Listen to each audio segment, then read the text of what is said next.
بسم اللہ الرحمن الرحیم۔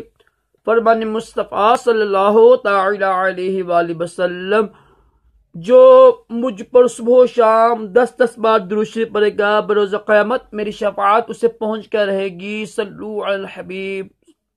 آج کی سنت مبارکہ یہ ہے کہ کھانا کھاتے وقت جوتے اتار لینا سنت مبارکہ ہے۔ فرض علوم کے لیے دعوت اسلامی کے مدنی قافلے میں سفر کریں، نماز کو عرض کریں، ہفتہ بار سنتوں بڑے اجتماع میں شرکت کیا کریں۔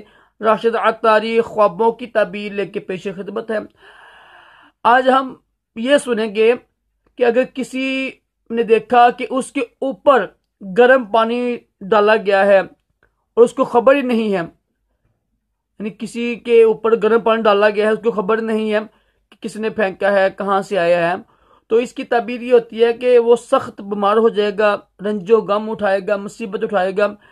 تو جب کوئی خواب دیکھیں، برا خواب دیکھیں نا جو اچھا نہ ہو، تو توبہ استغفار کیا کریں، صدقہ دیا کریں اور نماز روزے کی پابندی کیا کریں، ساتھ دعا بھی مانگیں کہ اس سے وہ خواب کے نقصان دور ہو جاتے ہیں۔ اللہ تعالی ہم سب کو بھی برے خواب سے بچائے اور اچھے خواب دکھائے اور اپنے پیارے محبوب صلی اللہ علیہ وسلم کی خواب میں زیارت نصیب کرے، دونوں جہانوں کی بلائیاں عطا کرے۔ اللہ حافظ۔